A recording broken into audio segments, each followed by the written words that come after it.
사연이 남아있어요. 그래서 뭐 등지고 살았던 사람이 아니고 일찍 결혼하고 나니까 자기도 부모님 마음이 좀 이해가 됐겠죠. 그리고 어머니의 인내심도 좀 이해할 수 있었고, 뭐 추론을 하자면 이제 그런 걸 느꼈기 때문에 멀리 떠나지. 사실 이 어머니에 대한 막 그 화만 남아있었다면 그 집 주변에 남아있지 않았겠죠. 독립했을 때 그 많은 재산 가지고 나갔을 텐데 멀리 가지 않고 바로 앞에서 요셉하고 같이 그렇게 지냈던 거죠. 뭐 이야기가 이제 확 이렇게 하도 돌아서, 그리고 돈보스코가 14살쯤에 14살, 15살 때 나중에 이제 안토니오랑 어려워지니까 이 엄마가 몰리안 농장이라는 데 보냈는데 여기가 직접집이래요. 먼 친척. 근데 우리가 사실 그걸 잘 모르는데 지금도 그 자리에 가면 성지 순례 갔을 때 거기 우리가 안 찾아가요. 근데 제가 이제 공부하느라고 여러 교수님들하고 가다 보니까 거기를 한번 찾아간 적이 있는데 동네가 거의 뭐 사람들이 있는 적도 없고 비 오는 날 제척거려서 차도 못 들어가고 그냥 숲도 아닌 동네도 아닌 그냥 그런 정도로 남아있고, 그 집터도 폐가가 돼서 어느 누구도 쓰진 않고 우리 살렌시오가 그걸 사지도 않아요. 그리고 돈보스코가 오라토리오 전기에 모든 연대별로 다 썼는데 그거에 대한 이야기는 하나도 없어요. 2년이나 있었는데. 그러니까 이게 얼마나 힘들게 있었으면 돈보스코가 이걸 안 썼을까. 그리고 맘마마이가리타도 이거에 대해서 일체 언급이 없었기 때문에 돈보스코 어머니 이야기를 전달해 준 것도 하나도 없어요. 14살, 15살. 중학교 1, 2학년, 중학교 가서 보면 진짜 애기들이거든요.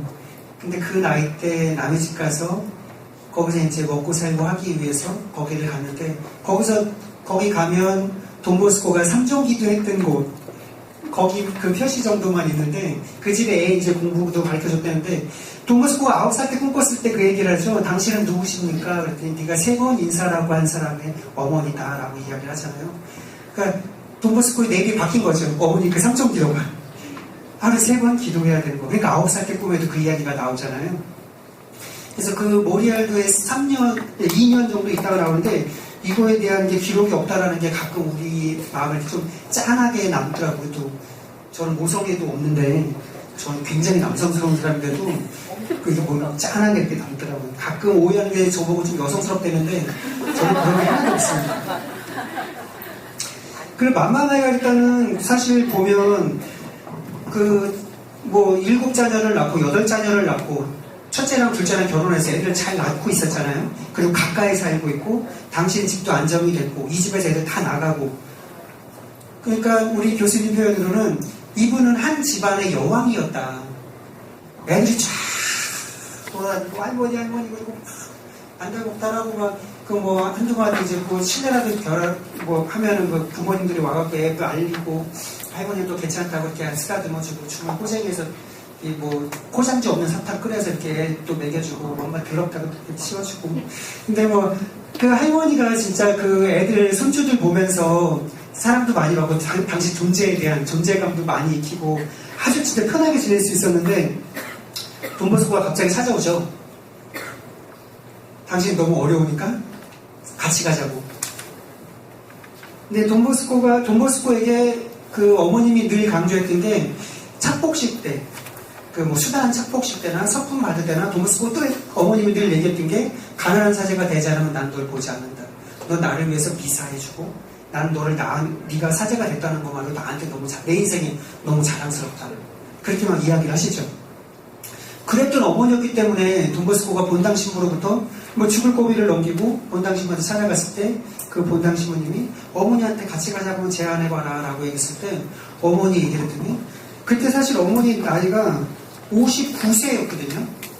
59세인데 그때 뭐 여왕처럼 지내면서 빨리 일찍이 여왕처럼 지내면서 그냥 편하게 사실 수 있었는데 당신이 뭐 주님의 뜻이라면 기꺼이 가겠다 그러고 뭐 어떤 반박이 없이 가잖아요.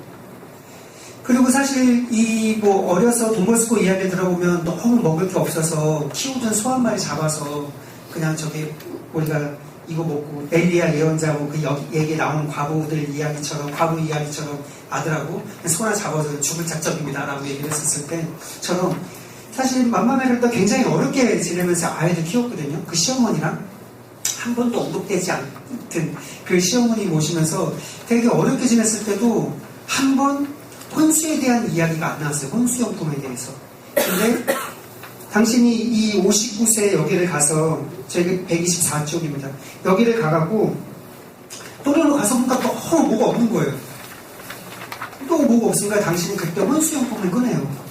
근데 진짜 그렇게 가난해서 농사 지을 때 꼭 필요한 소를 잡을 정도로 그런 결단을 내렸던 맘마마이가 있다가 한 번 손대지 않던 이 혼수용품을 이때 푸는 거예요. 그럼 자식들 첫째, 둘째 날 때 이거 안 쓰고도 이 악착 같은 엄마가 어떻게 해서든지 돈버스코 신학교 다닐 적에도 뭐 그 음식 갖다 주고 농작물 갖다 주고 하면서 지냈는데 결국에 오라토리오 와서 보고 너무 안 됐어서 그 돈을 푸는 거죠. 오라토리오를 샀을 적에도 돈버스코의 영악함이 좀 나오는데 사실 돈버스코가 오라토리오 발도코에 여기 정착했을 때 거기 사람이 살 곳은 아니었대요. 그 건물 자체가 긴 복도로 됐고 이 복도를 가다 보면 문이 하나씩 하나씩 들어가게 되어 있는 거예요. 근데 이게 사창가로 쓰였던 건물이래요. 그러니까 그 앞에서 애들하고 놀다가 거길 본 거죠. 근데 이 구조 자체가 너무 기숙사를 쓰기 좋은 거죠. 근데 이 사창가가 한 사람 한 사람씩이 들어가서 그냥 여인네들이 지내다가 한 사람씩 나가고 죽어나가는 경우도 있고 병 몰래 나가는 경우도 있고 그럼 돈버스코가 그런 집들 누가 살려고 안 하잖아요. 이 3층 건물이 다 사창가인데 이걸 누가 살려고 하겠어요? 하나하나 배웠을 때. 돈버스코가 하나씩 하나씩 사요. 빚져서 하나씩 하나씩 어떻게든지 구해서 그 카파서 신문이 거 이제 많이 갖다 썼대는데 그걸 하나씩 사는데 하나씩 사고 나면 이 긴 복도를 지나야지 방 안에 들어가는 건데 돈버스코가 로만 칼라를 하고 검은색 수단을 길게 입고 다 성경책을 들고 그 복도를 지나가는 거예요. 그 창문이 열려져 있든지 닫혀 있든지 이걸 또각또각 거스르면서 1층 갔다 2층 갔다 3층 갔다 또 3층에서 2층 갔다 1층 갔다 이렇게 내려오는 거죠. 그럼 거기 왔다 갔다 하는 사람들은 볼 거 아니에요. 사장가, 사창가로 왔다 갔다 해 손가락 찔러지만 어떤 사람들은 이쭈삐쭈빼 타는 거야. 내가 여기를 저 사람 있는데 뭐 이런저런 생각이 들면서 이 돈버스코가 있나 없나 이렇게 쳐다보고 이제 거기 이제 한번 가보고 돈버스코가 2층 올라가면 1층에 어디 쑥 들어가고 근데 이러다가 보니까 이게 장사가 안 되잖아요. 그러니까 여인네들이 하나씩 꺼내는 거예요. 돈버스코는 헐값에 하나씩 사는 거죠. 이 정보를 제일 빼다 다니니까 정보를 제일 빨리 알죠. 여기 사람이 없구나. 바로 이제 주인한테 가서 사고 그렇게 해서 그 건물을 다 사요. 근데 그렇게 해서 건물을 다 샀는데 이 건물 유지를 어떻게 해요?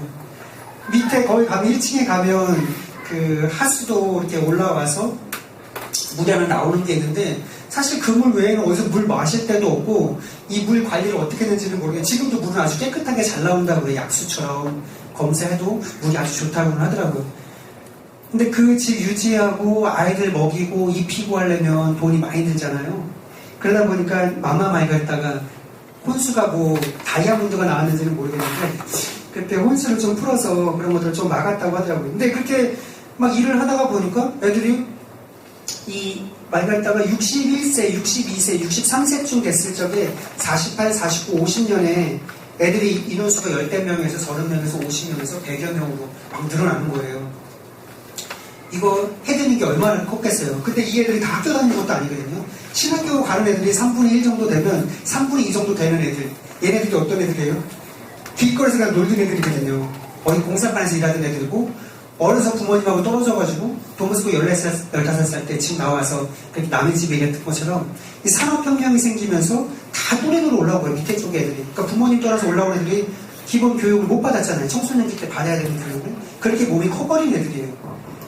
그 애들이 여기서 지내는데 얼마나 난리겠어요. 이 예방교육에 관해서 우리가 쉽게 얘기를 하는 게 대표적으로 얘기하는 게 그 식당 이야기예요. 이 식당에서 일하시는 분이 화가 난 거예요. 아니 당신은 애들 맨날 이렇게 풀어놓고 어디 이렇게 싸돌아 다니고서 이런 일대를 벌려놓고 애들 다 불러오고 얘들 교육 누가 하냐고 얘들 맨날 식당 앞에 있는 삭바 이거 다 훔쳐먹지 않냐고 애들 단돌이 좀 하라고 신부가 교육도 못 시킬 거면서 왜 애들 데려오냐 막 난리를 치는 거예요. 그러니까 돈버스코는 그거 당신이 잘못했다. 지금 당장에 다 배고프고 굶주린 애들인데 앞에 먹을 게 있으면 이거 안 먹겠니? 당신 같은 건 안 먹겠냐고.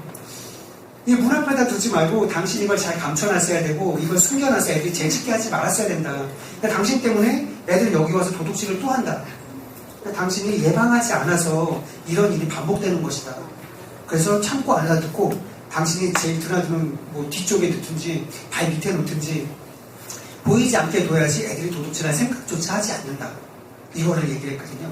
그래서 예방교육 제가 얘기를 하고, 그 마마마이가리따가 저녁 말씀을 최초로 하신 분이라고, 그 아스티에서 온 아이가 첫날 밤 잘 때 비 맞고 왔잖아요. 애가 너무 춥고 힘들고 그냥 굶주리는데 집에 특별한 뭐 땔감도 없고 난로도 없고 뭐 우리처럼 온돌도 없고, 그러니까 그 애 그냥 어떻게든지 따뜻하게 재워야 되니까 다정다감하게 뭐 어떻게 지내니, 어디서 어떻게 고생하다가 왔니, 뭐 이말저말 하면서 신앙교육도 했죠. 뭐 기도를 하고 사냐, 성당은 다니니, 뭐 전체적으로 카톨릭 국가니까 뭐 그렇게 하고 지내시던 걸 돈보스코가 보고 되게 감동을 많이 하죠. 그리고 이 기숙사 자체가 이게 긴 복도에 창문들이 여러 개 있다고 했잖아요. 문짝들이 있고 아이들 다 그 방에 들어가 있고, 그러니까 돈보스코가 지나가면 애들 쉽게 잠 안 자요. 저희 대림동이나 기숙사 이렇게 있는 곳에 가면 애들이 잠 잘 안 자고 어떻게든지 개인적인 사랑을 좀 받고 싶고 이름 한번 불리고 싶고 이말하다 보면 꼭 이렇게 찍혀보고 싶은 애들이 그러거든요. 근데 온갖 못된 짓을 하는 굶주렸던 애들이고 부모 사랑을 잘 몰랐던 애들이기 때문에 그 애들도 돈보스코 창으로 지나가면 너무 이제 막 또각또각 다가오는 그 소리가 가슴을 뛰게 하는 거죠. 그 어린 왕자에서 나오는 그런 이야기처럼. 돈보스코가 그 창으로 지나가면서 방 하나씩 보면서 지나가면서 애들한테 뭐 자라고 너 이불 좀 덮고 자고 이불을 한 번씩 불러주고 그러는 거죠. 그리고 이제 벌줄 애한테는 이름을 부르지 않고 눈길 주지 않고, 그럼 그 애가 밤새 돈보스코가 나한테 왜 그랬을까 라는 생각하면서 다음날 성사 보러 가고. 근데 이 말가리따가 하는 일이 성사 보러 가게 애들 하는 것도 있지만 사실 이 난리의 아이를 데리고 주일날이나 평일날 아무데도 안 나가는 애들, 비 오는 날 작업도 못 나가는 애들 데리고 바깥에 텃밭에서 농사를 졌대는데, 이 부모님들이 그렇잖아요. 지도자의 마음은 일거리를 만들어줘야 돼요. 근데 애들이 수십 명이잖아요. 뭐 한 집에 하나만 심게 해도 이게 금방금방 해내는 거예요. 사실 저는 수련자 형제들하고 지원자 형제들 지도 수사하면서 매일 작업거리 만드는 것도 문제였거든요. 집안 못하고 다도 페인트 칠하고 벽돌 쌓을 거 아니면 사실 크게 일할 게 없는 거예요. 근데 늘 막 작업거리 만들어야 되는데 이 어머님이 하시는 일이 그런 거죠. 입히고 먹이고 뭐 하지만 사실 일거리도 만들어줘야 되는 거예요. 그리고 일을 봐줘야 되잖아요. 우리가 지시만 하고 봐주지 않으면 아이들한테 거짓말을 하게 만드는 거거든요. 그래서 꼭 그걸 봐주고 확인해주고 칭찬해줘야 돼요. 이 어머니 정신이 어느 만큼 배결하는지 모르겠지만, 그러고 나니까 이 어머님이 한 4년 지내고 나서 나 더 이상 못하겠다. 나 여기 너무 힘들다. 그때 돈보스코가 한 게 십자가 바라보기였죠. 저희 가끔 공동체를 너무 힘들고 누구 때문에 죽겠고 막 그러면은 우리 그냥 쉽게 이렇게 십자가 바라보고, 그러면 좀 말귀를 알아들어야 되는데 이 어머니는 바로 말귀를 알아들으시고 가시는 날까지, 돌아가시는 순간까지 불만 불평이 한마디도 없었다고 해요. 우리는 살다 보면 그게 잘 안 되더라고요. 이렇게 십자가를 나 혼자 쳐다보면 그래 너는 잘 지키고 살아. 근데 하여튼 이 아이들 키우는 게 이 말가리따한테 얼마나 힘들었을까, 그 희생이 진짜 어느 정도였을까.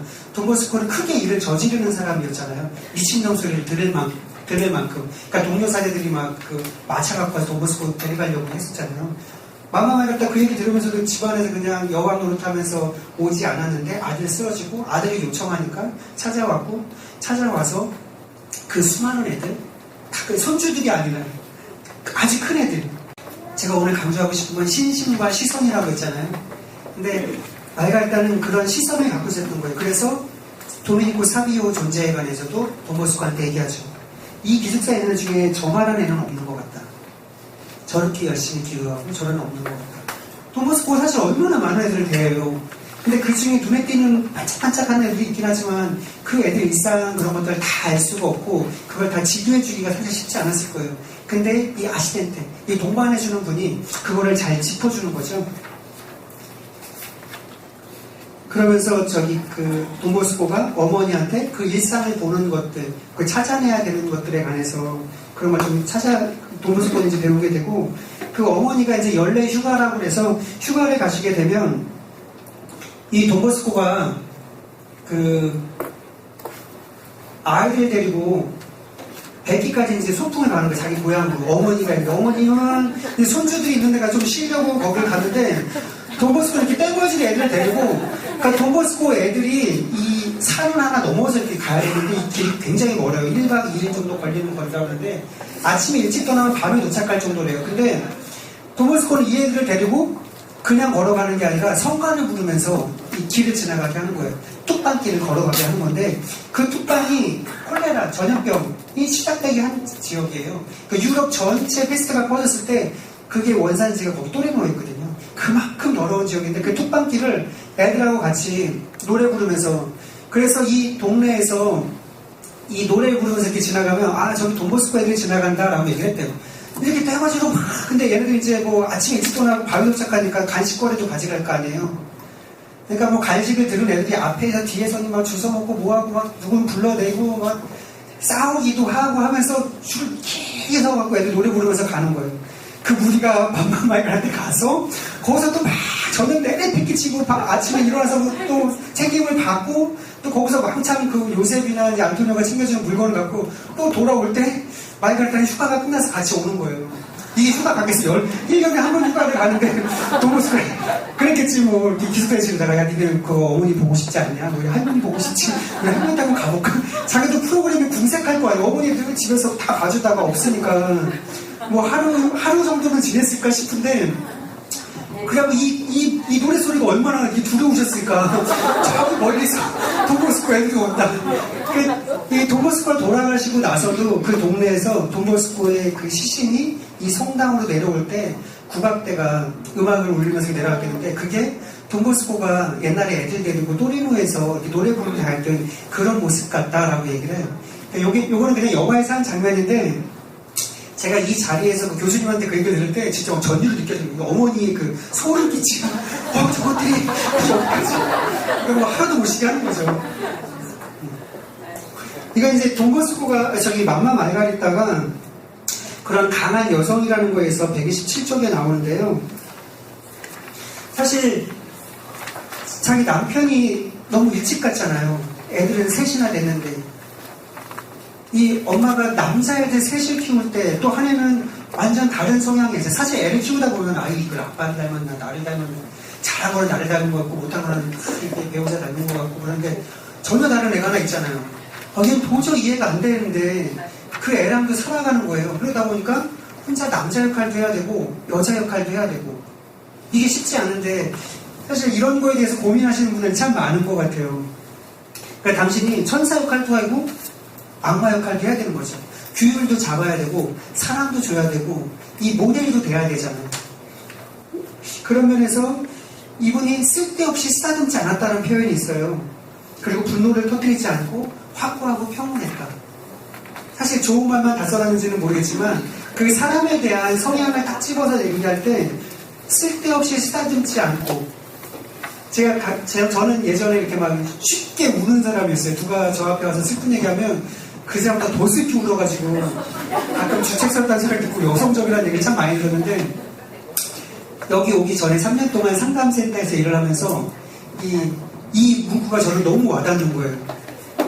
애들을 상담해주고 찾아왔을 때 보듬어줘야 될 때가 있고 딱 경직시켜야 될 때가 있더라고요.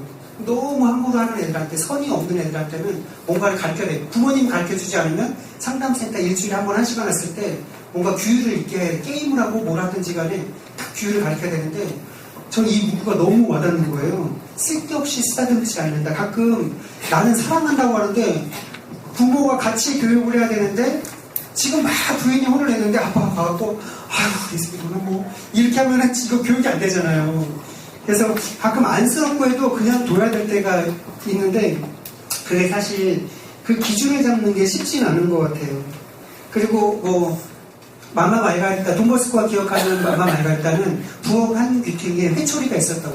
그러니까 돈보스코가 그때 뭐 어렸을 때 너무 서커스 쫓아다니고 뭐 광대하고 뭐 경주를 하고 할 정도로 아주 부잡스러운 애였거든요. 학교 다닐 정도로 힘이 세니까 학생 하나를 들고 막 휘휘 저어서 막 애들 공격을 했대는데 너무 부잡스러운 이 애를 다스리기 위해서 맘마 말가리따가 준비한 게 회초리였어요.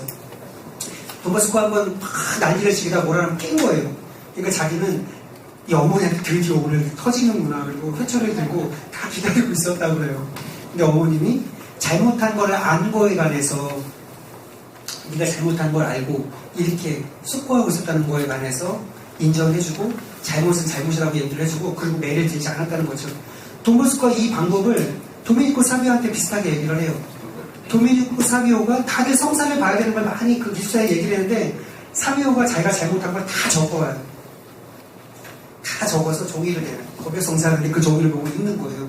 너 뭐하니? 그랬더니 제가 지은 죄를 양심 성찰을 하면서 여기다 다 적었다고. 그래서 너는 그럼 그 적은 걸로 너의 그 양심 성찰은 다 끝난 거고 새롭게 살아가기 위해 너의 결심도 다 섰으니까 하느님한테 고백하는 거니까 이걸 나한테 다 읽지 않아도 된다라고 이야기를 해요. 이게 부모로부터 어떤 사랑과 뭐 그 인내, 그 관용을 배웠는지에 관해서 어떤 방식으로든지 간에 그 다음 사람에게 그런 것들이 전달되는 것 같더라고요. 그리고 그 가난한 사람들이 있는 곳이고 맘마에 그랬다도 어려서 그 손을 잡을 만큼 힘들 때 가난한 사람 찾아오면 그 자기네가 먹을 게 있을 때 나눠주는 사람이었고 남자애들 셋이서 그 미친 듯이 뛰논다고 얘기를 했었는데 미친 듯이 막 뛰어놀 때 맘마에 그랬다가 애들 다 놀고 났을 때 니네 그거 아니? 하느님은 니네를 늘 지켜보고 계셔. 이게 조심해라, 긴장해, 뭐 지켜보고 있어 이런 게 아니고 니네가 얼마나 사랑스러운지 니네가 이렇게 열정을 갖고 이렇게 막 뛰는 걸 보면서 하느님이 얼마나 기뻐하실까. 죄를 짓지 않는 한 기쁘게 살아가는 얘기가 딱 맞죠. 그러니까 얼마나 지대한 관심을 갖고 하느님이 널 지켜보시는지 그런 이야기를 하는 거죠. 이게 이제 그 미친 듯이 뛰어노는 애들을 보고 이게 이제 그림의 한 컷이 있어요. 돈보스코 일대기 보면 한 컷에 이런 게 있어요. 늘 기억해. 하느님이 늘 지켜보고 있어. 그러니까 늘 교육자라는 거예요. 그래서 이해 요 밑에 129쪽의 밑에 보면 두 번째 단에 보면요. 이해해주고 요구하고 교정해주고 인내하면 미소 짓는. 돈보스코가 줄타기를 하면서 막 난리를 치는데 그 애가 돈이 어디서 줄타기를 해요? 라고 했을 때 오라토리 회상록에 보면 어머니에게 일 심부름을 하고 그만큼의 돈들도 붓기도 했었다라고 얘기해요. 그러니까 당신이 어디서 훔쳐온 것도 아니고 어디 가서 일해서 번 거 아니다. 어머님이 그때. 근데 어머님이 이게 진짜 바깥에 나와서 줄 걸어놓고 서커스 하면서 사람들한테 강론을 가리키고 기도를 했었다고 하는데 어떤 생활을 하는지 알지만 그거를 지지해 주는 거예요. 다치지 않게. 그런 것들 지켜봐 주면서. 그리고 이해해주면서 요구한다라는 게 아까 말씀드린 것처럼 나이에 맞는 일들을 시키는 거예요. 어제 경향신문에 보니까 거기 어떤 아버님이 이제 글 쓰신 게 그게 연재해서 계속 쓰는 것 같은데 거기에도 그런 게 나오더라고요. 애들이 뭐 4학년 이상이 되면 자기 먹은 거 옷을 개는 거를 시키고 5학년이 되면 뭐 설거지를 시키고 몇 살 이상이 되면 뭘 시키고 막 이런 것들이 가정에 교육이 있다라는 이야기를 하더라고요. 근데 아이의 때에 따라서 엄마가 다 해줘가지고 그냥 막 양말 거꾸로 뒤집어 놓고 뭐 20살 저런 살 돼서도 부모님하고 싸우는 분들이 있는데 사실 요구할 건 요구하면서 그거를 이해시켜줘야 되는 거겠죠. 그 데미엔 시무님이라는 분이 이제 돈보스코하고 끝까지 같이 했던 분인데 그분이 이런 얘기를 해요. 그 말가르타에 대해서 129쪽 밑에 마지막인데요. 교정해 줌으로써 분노와 불신, 불만을 유발하지 않도록 최선을 다했다. 그녀의 원칙은 확실했다. 그러니까 마마메가가 존경받는 어머니였다는 게 사실 마마메가다가 복가 방문 가서 잠깐 쉬고 있을 때 애들 데리고 돈보스코가 갈 때 사실 그 할머니가 그립지 않았으면 거기까지 찾아갈 일도 없어요. 거기까지 먼 거리 진짜 남자애들 걷는 거 청소년 때 일주일 내내 일하던 애들 막노동판에서 일하던 애들이 걸어서 하루 종일 걸어서 거기를 간다는 게 쉬운 일이 아니거든요. 그리고 또 노래도 불러야 되잖아요.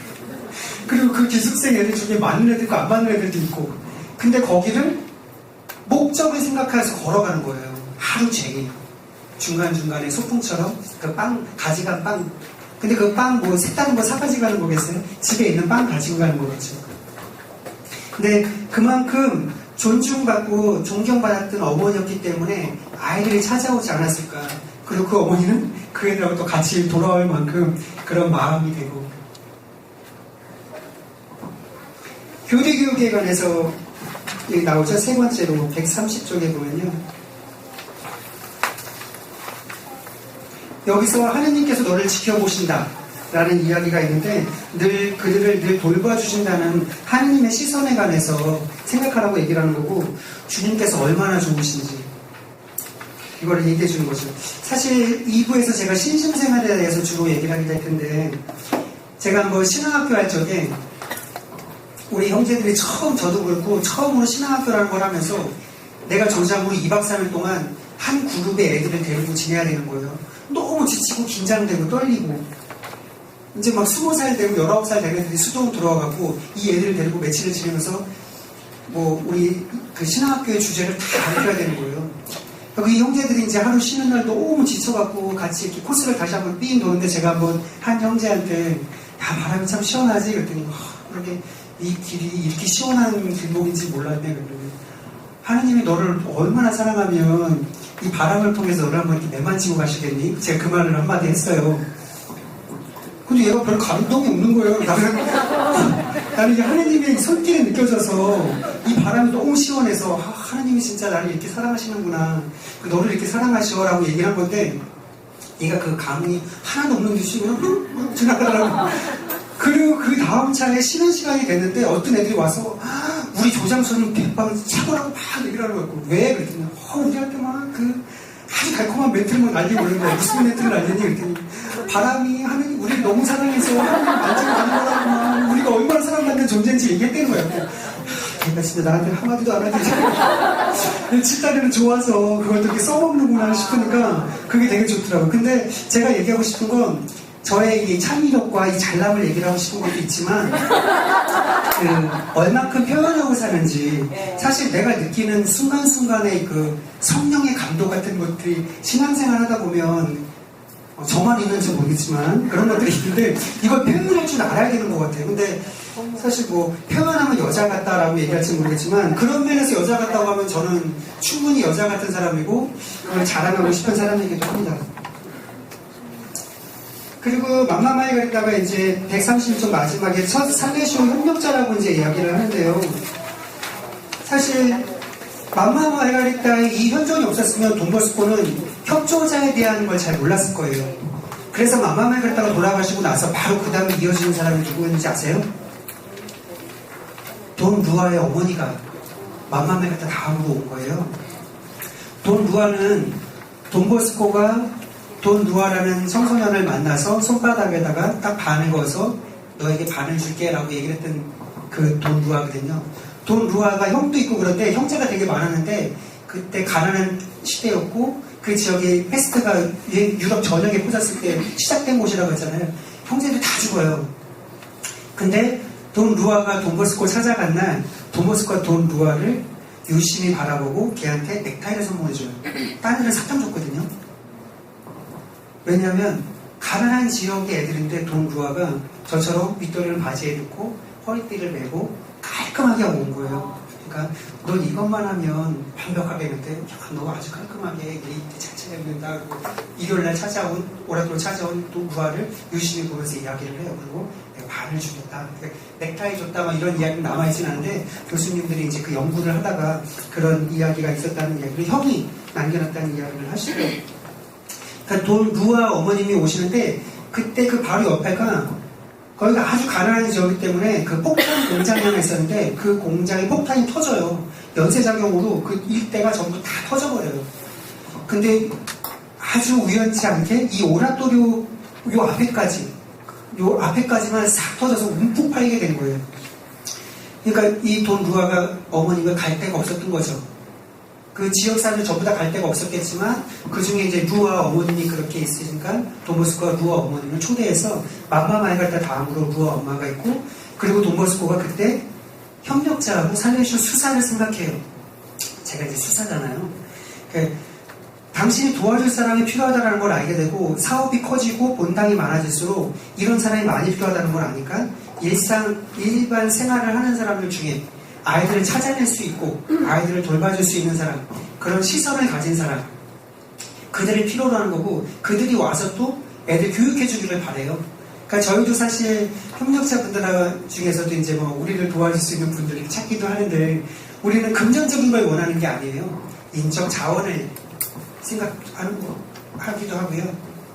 그리고 그분들의 시선 그분들의 신심과 시선 저희가 생각합니다.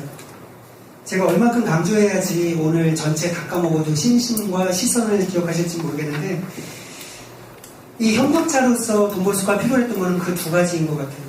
그분이 신심이 있는지 당신만큼 볼 수 있는지. 사실 내가 막 일이 바쁠 때 나만 한 사람 한두 개만 더 있으면 좋겠다 싶을 때 있잖아요. 남 필요 없고 남 있으면 더 신경 쓰이는데 딱 나 같은 사람 한둘만 더 있으면 이거 빨리 되겠다 싶을 때 있잖아요. 그런 면에서 어떤 우리가 이런 영성 강좌나 이런 교육을 하는 것 같고요. 나처럼 보게 하기 위해서 뭐 그러는 것 같은데 예, 이걸로 해서 우리 오늘 그 1부는 마무리해야 될 것 같고요. 제가 이렇게 수다스러운지 잘 몰랐는데 시간이 하여튼 너무 경청을 잘해주셔서 너무 감사하고요.